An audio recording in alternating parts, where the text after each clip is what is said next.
Sizda ham bo'lganmi? Bola kechasi harorat bilan uyg'onadi. Siz esa vahimada yuragingizni ushlab turasiz. Shifokor chaqirsammikin yoki kutaymi? Agar kech qolsamchi?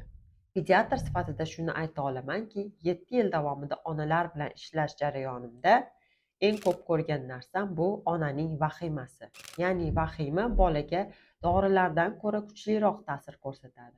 Shuning uchun men onalarga birinchi navbatda xotirjamlikni o'rgataman. Shifokorni chaqirish kerak bo'lgan belgilar.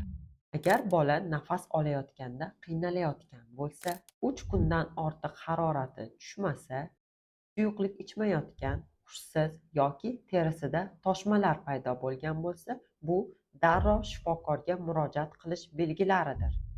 Lekin ko'p hollarda sizga faqat tinchlik, suyuqlik va to'g'ri parvarishning o'zi yetarli hisoblanadi.